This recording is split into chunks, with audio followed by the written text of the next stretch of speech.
who, if you don't see a smile on this woman's face, there's something wrong. Okay, I'm serious. She always greets me with a beautiful smile, and that's always lovely to see. Grace was born and raised in Uganda, where she faced cultural norms and challenges that could have silenced even the strongest voice. From standing up to cycles of abuse, to missing my script up, and her family to navigating life in a new country on her own. Grace has consistently shown the power of determination, courage, and self-advocacy. Today, Grace wears many hats. Got a hat thing going on. There's going to be more hat talking later. All right. She is a registered nurse, committed to healthcare, and a real estate agent, and there's more. Investor, assisting many people to create wealth, and dedicated mentor to her firm, Kisa Consultants. Said it right? Awesome. Helping individuals transfer their lives to real estate investing. Grace made the courageous move to the United States to build a new life on the foundation of service and strength. Her journey is one of resilience, overcoming homelessness, navigating workplace challenges, and finding her voice through the supportive community of Toastmasters International. Grace has held leadership roles within Toastmasters, such as Vice President of Membership at GSU Toastmasters, Area Director, Division B Director, currently serving as Club Growth Director in District 68, and as well as herding Glenn, Jeff, and I in New Orleans. You know, make sure we did the right thing at that meeting. She kept us on task, right, Jeff? I think she did. Okay. She reflects her commitment not only to her growth, but uplifting others. Her mission is simple, yet profound, to amplify the voices of those who feel unseen, unheard, and undervalued. From silence to strength, the journey of finding my voice from Uganda to the U.S., Grace will show how she transformed fear to faith, silence into speech, and obstacles to opportunity. Please join me in giving a warm and enthusiastic welcome to Miss Grace Nabasabala.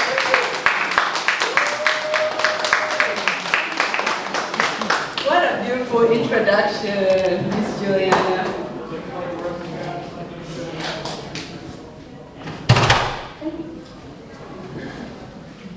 In a world where silence is often expected of us, I have truly found my voice. I was born and raised in Uganda, like Juliana mentioned, and it was in a slum of Katwe, for those of us who know the geography of Uganda. And truly, I don't like to say so many bad things about my country and my family. However, some of the things, they can be excused. Let me give you a good example. In my family, women and children, or in my culture, women and children were supposed to be seen but not heard. And I was that curious kid. I had so much to say, and I wanted to say it anytime with anybody. But I was a kid. So at 16, I said enough was enough. I can't say I saw an opportunity and took it because I was terrified. Can you imagine watching your father, his hands on your mom? She was struggling to breathe.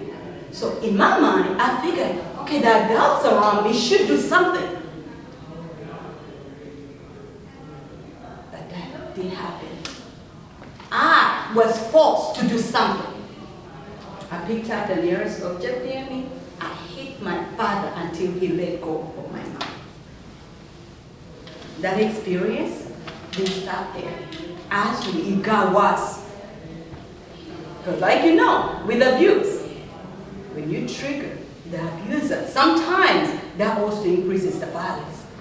And just imagine a young kid trying to fight this giant who I was fearful of and looked up to. It got a little worse. But even then, I was determined. I said I did it before, I could do it again. Enough of the violence, enough of the abuse. Slowly by slowly, we did. I won't say eventually stop the violence in the household because I had to leave, searching for greener pastures in the US. And I was always worried about what happens back home. But I was forced to leave to pursue my higher education here at Southeastern. And when I got here, I was so excited. I was like, you know what? Whatever happened before, we'll pray about it, we'll get better, hopefully. And I was excited to see this new world, new opportunities. I figured this was going to be the best life I'll ever have. Even with the new challenges, like, can you imagine going to a new country? I was 19 at the time. I was a female, single, 19. I didn't have a lot of resources. So I did have some challenges there, but even then, I was ready to face this new world. Shortly after, I was traumatized. And in that trauma, it was very unexpected. Because I couldn't imagine this world where I'm supposed to find pretty much gold, the golden opportunity of America. You see? These are supposed to be streets with gold. And I'm supposed to just pick up money from trees. That's what my mindset was before I came to the US.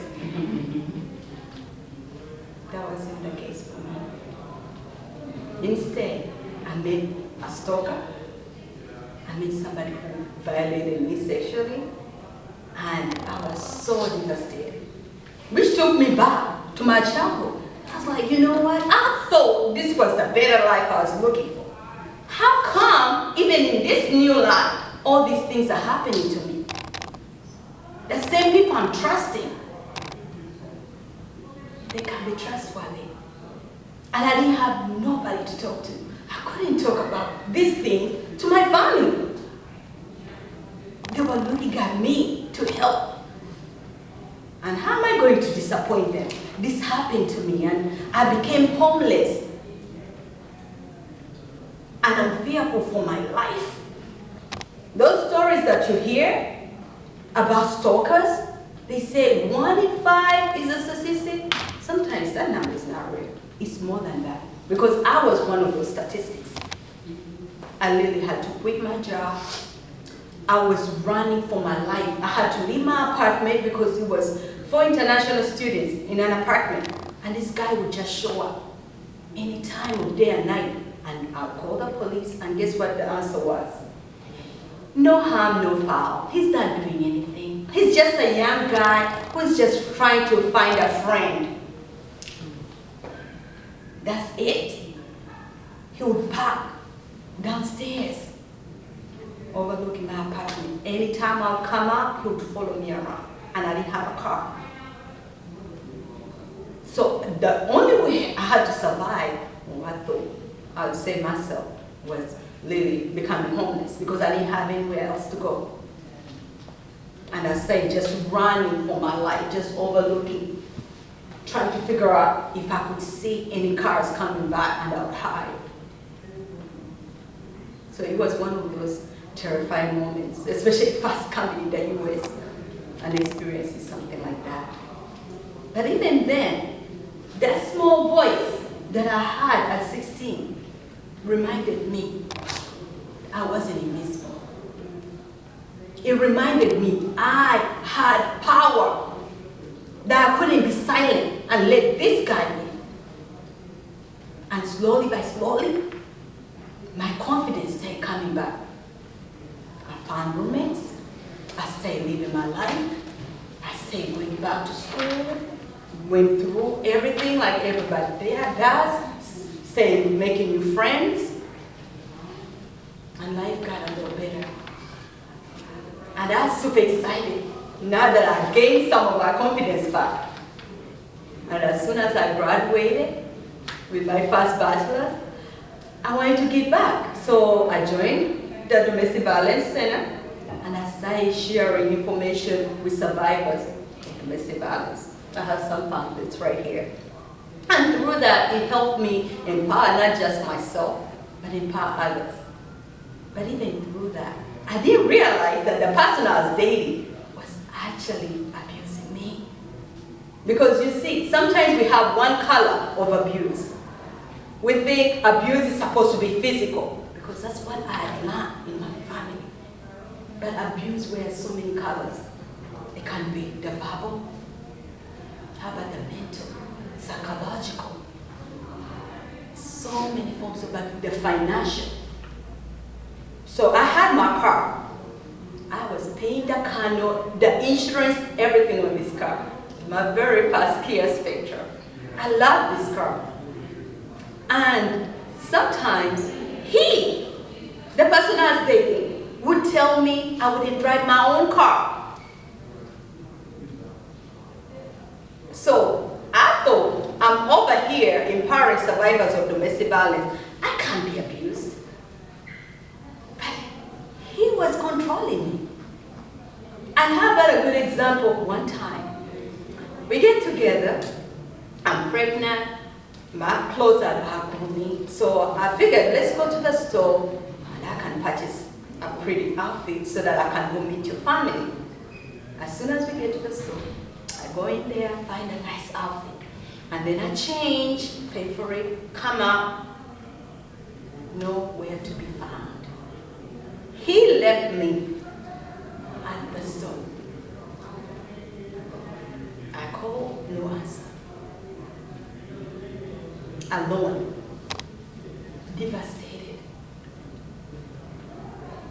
I couldn't imagine this was still happening to me.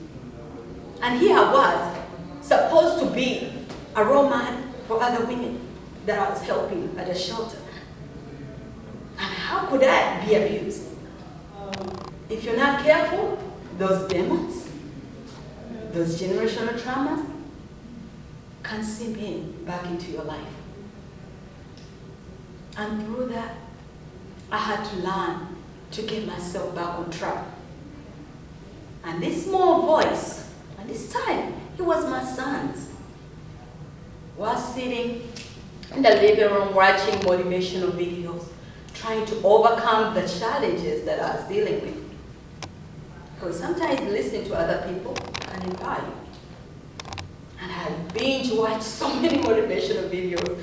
My son must have been really tired of watching me, watching these videos, and I would sometimes force them to watch them with me. So to overcome that, he had a plan. He figured, Mom, why aren't you up there with them? Like, Christian, what do you mean? Yes, Mama, you're always watching these videos. You're always telling us to do whatever they're saying. How come you're not up there? You seem to have an answer for everything. I'm like, no, Christian. Those people are supposed to be well-trained. They got there because they're supposed to be special. No, Mom. If you're not up there in 5 years, we need to hear you. If you're not there in 5 years, I need you to pay me $100,000. Say, Christian, do you know I'm just a nurse? It's like, no, Mama, you can sell one of your houses. Christian. But that challenge got me to Toastmasters. And I'm glad I didn't wait 5 years from 2021 to now. Because next year marks the 5th year. And I bet he's waiting. Because kids don't forget. But that challenge helped me realize I had a voice, just like all of us do. And we all have stories. Your story might not be mine, But we all need to hear each other's story. Because if we did, we'd be in a better place. And I'm grateful for that challenge too, because I didn't know something good would come out of abuse. You know what? Now I know that I'm negatively motivated. Because through that challenge, I literally searched, what is the nearest Toastmasters near me? And GSU Toastmasters was the nearest Toastmasters. I signed up. I attended the first meeting. Just like Rebecca, I was in the very back. Guess what? They called upon me at the end and said, no, I don't have nothing special to say. Like, I don't have nothing to say. But they really genuinely wanted to hear from me. And through that, slowly by slowly, I started attending more meetings. And even through that, I had so many great people in Toastmasters who inspired me to become a leader. And then I said, no, I didn't sign up to be in Toastmasters to lead. I only wanted to talk about me or to get over the fear of speaking so that my son doesn't win the $100,000. But come to find out, Toastmasters teaches leadership skills. And I started as a BPM, that's Vice President of Membership. And through that, I became an area director, division director. Every year I was signing up. And I used to wonder, where do I even get the time to sign up for all these opportunities? However, sometimes when you want to change something, you have to be the one to do it. Just like when I waited for the adults in my childhood to do something about something and they couldn't, guess who had to step up? The little kid had to step up. And even now, I might not seem to have a lot of time, but anytime anybody asks, I remember they had a CGD, that's Club Growth Director, and nobody was raising their hands. Guess who did? I did. We all are faced with opportunities all the time. What are you willing to do? When are you willing to step up? And it doesn't have to be comfortable. Because like I'm telling you, as a child, I was always scared. Scared of bullies, scared of what they would say. And did I mention that I had a speech impediment? Sometimes I would raise my hand in class and I didn't have anything to say. I would forget what I was supposed to say. I didn't find out later that I was just a little challenge than other people. So it takes me longer sometimes to read things, but that's okay. It doesn't mean I'm unable. I just have to find another way and still do it. So I challenge you, if you haven't joined Toastmasters or haven't considered it, I challenge you. I might not give you $100,000, but I challenge you to step yourself up because you don't know what opportunities you're missing.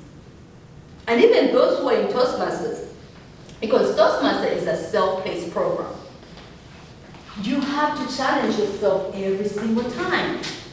I have features and benefits of value for Toastmasters, some flyers in the back. You have to challenge yourself every single time. When I first showed up, I didn't show up to compete in a speech contest. But because I believe the people who are around me, who encourage me, if I even see something in me, I have to see something in me. When my son saw something in me, I had to take on that challenge. Stop downplaying yourself and your value. We have a lot to give. See? So, because it's a self-paced program, there's sometimes when you feel like, you know what, it's flexible. Because you know how sometimes we take those online courses and we take our time with them. Instead of finishing in a month, you take a year. I challenge you. What are your goals for Toastmasters when you join? Don't just join it so that you can fill a checkbox like I did initially. You know what? I'm just going to sign up for the first year, and after that, I'm not doing this again. I'll tell Christian I tried. No, don't do that. Sign up learn. And in fact, think about how you can give beyond yourself. Because sometimes that's all it takes. And you don't have to be liked. Let me tell you something. Because even sometimes the people you stand up for, they might not be happy with you. Because I remember when that incident happened in childhood, guess who was whooped by my own mother? After that, But I knew she was wrong. And later on she apologized. But that's all she knew. You see, she didn't know any better. And so many people don't know any better. But we know what's better. And we have to be the leaders. And so, through the self-paced, you get to learn so many other skills. Like that table topics master. You start thinking quick on your feet. See? Just like I can ask anybody here, knowing what you know now, what are you willing to do about it? Are you willing to step up? When you're facing injustice, and it doesn't have to be what you like. Because I see so many times, like today is the first, right? I heard about the SNAP benefits. So many people are not going to receive their SNAP benefits. So instead of us just sitting back and thinking, that's their problem, they shouldn't get stuck and judge. Think about what you can do to help, how you can come up and serve. Taking yourself as, it's an extra mile. I don't have to like the people or everything about it. It's just what I'm willing to do to be a better service, to be a better person. And I don't have to be, because sometimes we think we have to be Christian, we have to be affiliated with this. It doesn't have to take all that. It really doesn't. And in fact, when you start going through experiences, instead of thinking, why me? Oh, that used to be my thing.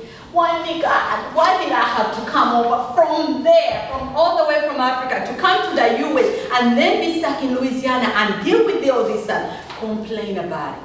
What are we doing about it? What is the solution? So start thinking about being solution-minded. When they are asking for leadership roles in Toastmasters, we are always looking for leaders. In the club, in the district, we are always looking for people to step up. When are you ever going to step up? Because when stepping up doesn't mean you're just sacrificing yourself. Guess what? Stepping up, you're gaining value. If I tell you I met so many amazing people, and then so many people ask me, Grace, how much do you get paid? Because we see you so passionate about Toastmasters. And I'm like, you know what? I don't have to get paid. I love the fact that I'm able to give back. Because it's not about me. It's about the service I'm able to offer. And it's about the things that I'm gaining. Me standing up here today, I wouldn't have done that 5 years ago. Or 4 years to the day when my son said, give me the channel. I would have still been watching. Oh, what are they saying? I had to wait. Instead of standing up and being confident and facing all of you.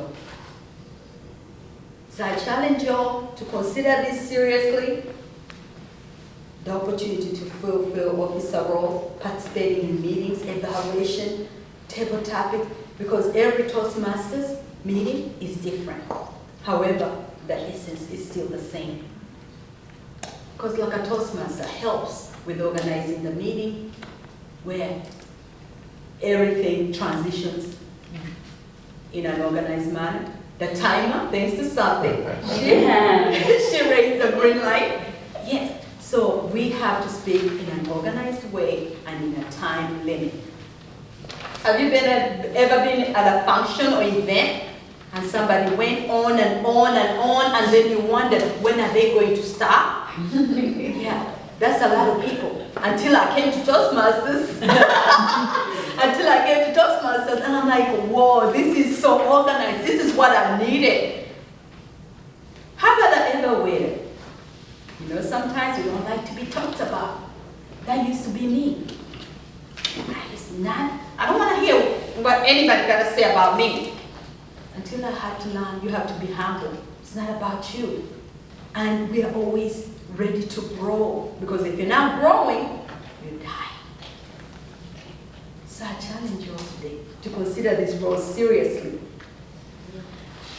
And I have more flyers back there, so it talks about different roles in here, finding your voice. This has really been impactful for me. Not just finding my voice, being able to lead. And not think about it's me. What is good for the team. And also when you see other people who are sacrificing, then you want to step up even more. You only have to be here, but you're here. So I'm grateful for each and every one of you all to come here to hear our story, because it's really humbling.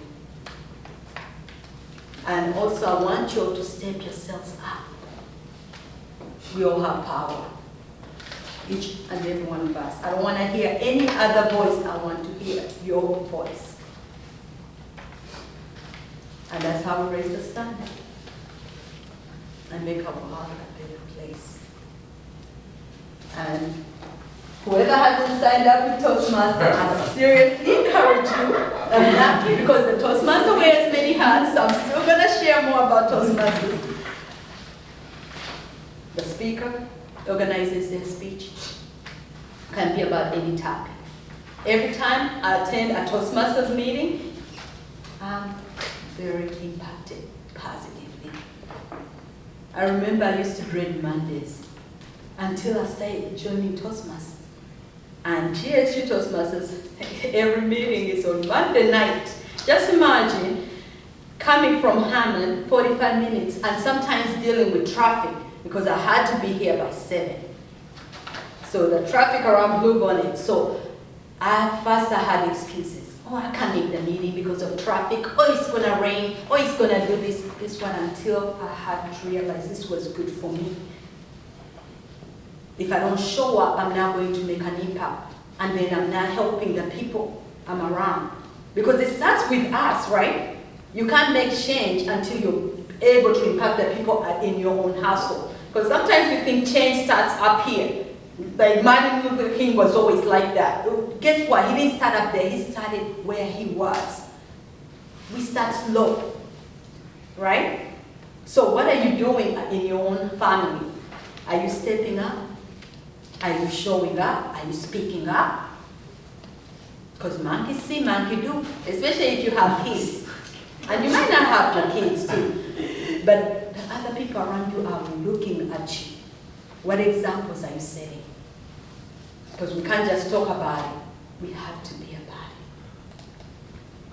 it. And the ever-waiter. So the ever-waiter, that's the one I used to be so scared about. Yeah, I was like, oh no, don't say anything bad about me. That's embarrassing me. But I learned that we do better when we're given areas of improvement. Because if we can't improve, like I said, we're gonna disintegrate, so we gotta get better. And the timer, like I mentioned earlier, helps us stay in order. The table topics master. Oh, this used to challenge me. Just imagine speaking for 1 full minute. And in fact, when somebody said, Grace, you'll be speaking for 30 minutes, the first I said, stop. You know what 30 minutes is? But I'm already at a yellow. Yeah. So it took me a long time. That's already 25 minutes. It took me a long time to get here. Because before, I wouldn't have. Even my very first time attending Toastmasters, I couldn't even make that 1 minute.